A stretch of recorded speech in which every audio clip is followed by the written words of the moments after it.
Hello dear students, তোমাদের সকলকে আমার চ্যানেল বায়োলজি ইজিতে স্বাগত জানাই।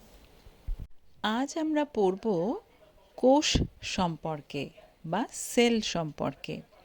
Sell the unit of life, মানে কোষ জীবনের একক। তোমরা নিশ্চয়ই তোমাদের পাড়ায় বা আশেপাশে বাড়ি তৈরি হতে দেখেছো। দেখো, বাড়ি তৈরি করতে গেলে কি লাগে? ইট লাগে। পরপর অনেকগুলো ইট সাজিয়ে আমরা বাড়ি তৈরি করি। তাই আমরা বলতে পারি ইট হচ্ছে বাড়ির গঠনগত একক। ঠিক তেমনি আমাদের জীবদেহ তৈরি হয়েছে কিন্তু কোষ দিয়ে। ঠিক আছে? তাহলে আমাদের প্রাণী দেহ তৈরি হয়েছে প্রাণী কোষ দিয়ে এবং উদ্ভিদ দেহ তৈরি হয়েছে উদ্ভিদ কোষ দিয়ে। প্ল্যান্টে আছে প্ল্যান্ট সেল আর অ্যানিমালসে আছে অ্যানিমাল সেল। তাহলে আমরা কি বলতে পারি? তাহলে আমরা বলতে পারি যে cells are the building blocks of living organisms, মানে কোষ হচ্ছে জীবের গঠনগত একক। তাহলে চলো দেখে নিই কোষের সাহায্যে কীভাবে জীবদেহ গঠিত হয়। প্রথমে থাকে কোষ, এরপর কিছু কোষ একসাথে দলবদ্ধ হয়ে তৈরি করে কলা বা টিস্যু। অনেকগুলো টিস্যু মিলে তৈরি হচ্ছে একটা অর্গান, মানে অঙ্গ। অনেকগুলো অঙ্গ মিলে তৈরি হয় অর্গান সিস্টেম, মানে তন্ত্র। এবং অনেকগুলো তন্ত্র মিলে গঠিত হয় জীবদেহ। ঠিক আছে? তাহলে সেল মানে কোষ, অনেক কোষ মিলে তৈরি হচ্ছে টিস্যু বা কলা, অনেক টিস্যু মিলে তৈরি হচ্ছে অর্গ্যান। বিভিন্ন অর্গ্যান বা অঙ্গ, যেমন আমাদের পাকস্থলী একটি অঙ্গ, ক্ষুদ্রান্ত একটি অঙ্গ, বৃহদন্ত্র একটি অঙ্গ। এই বিভিন্ন অঙ্গগুলো আবার মিলিত হয়ে তৈরি হয়েছে পৌষ্টিকতন্ত্র। এরকম অনেক তন্ত্র আমাদের শরীরে আছে, যেমন আমাদের পৌষ্টিকতন্ত্র, সংবহনতন্ত্র, শ্বসনতন্ত্র, রেচনতন্ত্র ইত্যাদি অনেক তন্ত্র মিলে তৈরি হয়েছে জীবদেহ। ঠিক আছে? উদ্ভিদের ক্ষেত্রেও সেম। আমরা বলতে পারি কোষ, সেখান থেকে কলা, কলা থেকে অঙ্গ, যেমন পাতা তৈরি হয়েছে দেখানো হয়েছে, সেখান থেকে অর্গান সিস্টেম, সেখান থেকে পুরো অর্গানিজম মানে পুরো প্ল্যান্টটাই বা পুরো উদ্ভিদটা তৈরি হয়েছে। তাহলে দেখো, আমরা বলতে পারি কোষ সম্পর্কে যে all living organism are made up of cells, মানে সমস্ত বা সমগ্র জীবদেহই তৈরি হয়েছে কোষ দিয়ে।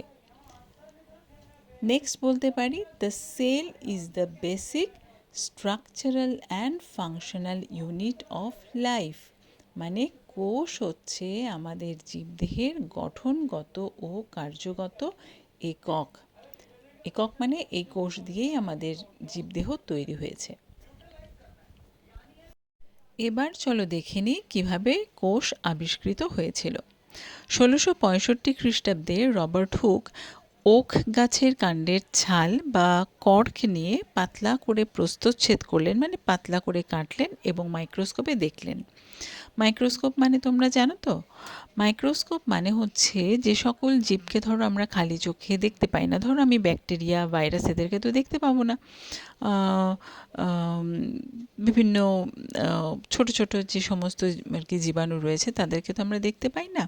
তো তাদেরকে দেখার জন্য যে যন্ত্র রয়েছে তাকেই আমরা বলি অণুবীক্ষণ যন্ত্র বা মাইক্রোস্কোপ। তো যাই হোক, রবার্ট হুক মাইক্রোস্কোপে দেখতে পেলেন মৌচাকের কুঠুরির মতো কতগুলো খোপ খোপ অংশ। সেই খোপ খোপ অংশগুলো ছিল ফাঁকা। ঠিক আছে? এবং সেই ফাঁকা ওই কুঠুরির মতো অংশগুলোকেই উনি নাম দিয়েছিলেন সেল্লা বা সেল। ঠিক আছে? এবং সেই সেল শব্দটাই হচ্ছে কোষ। আর মনে রাখবে যে রবার্ট হুক যে কোষ দেখেছিলেন সেটা কিন্তু মৃত কোষ। এরপরে অ্যান্টন ভন লিভেনহক, ইনি কিন্তু জীবিত কোষ পর্যবেক্ষণ করলেন প্রথম। মানে ইনি রবার্ট হুকের থেকে আরেকটু উন্নত মাইক্রোস্কোপের সাহায্যে পুকুরের জল নিয়ে পরীক্ষা করে দেখলেন। তো সেই জলের মধ্যে উনি নানা রকমের জীবাণুকে দেখতে পেয়েছিলেন। তো আমরা বলতে পারি যে প্রথম জীবিত কোষ পর্যবেক্ষণ করেছিলেন অ্যান্টন ভন লিউয়েনহক। এবারে আমরা দেখে নেব যে কোষের সংখ্যার উপর ভিত্তি করে জীবের প্রকারভেদ। যে সমস্ত জীবে একটিমাত্র কোষ থাকে বা বলতে পারি যে একটিমাত্র কোষ দিয়েই যাদের দেহ তৈরি তারা হলো এককোষী, মানে ইউনিসেলুলার অর্গানিজম, যেমন অ্যামিবা, ব্যাকটেরিয়া, প্যারামেসিয়াম এরা। আর যাদের দেহ একাধিক কোষ দিয়ে তৈরি তারা হচ্ছে বহুকোষী বা মাল্টিসেলুলার অর্গানিজম, যেমন উন্নত উদ্ভিদ যাদের আমরা দেখি আম গাছ, জাম গাছ এরা, এবং প্রাণীদেহ যেমন ধরো মানুষ, আমরাও কিন্তু বহুকোষী জীবের মধ্যে পড়ি। তাহলে এই ছিল আমাদের কোষ সম্পর্কে একটা ছোট্ট ইন্ট্রোডাক্টরি ভিডিও। তোমাদের কেমন লাগলো তোমরা অবশ্যই জানাবে, তোমরা লাইক করবে, শেয়ার করবে এবং কমেন্টও করো। আর আমার এই চ্যানেলটিকে তোমরা কিন্তু সাবস্ক্রাইব করতে ভুলে যেও না। তাহলে আজকে এই পর্যন্তই থাক, দেখা হবে পরের ভিডিওতে। সবাই ভালো থেকো, সুস্থ থেকো এবং খুব মন দিয়ে পড়াশোনা করো।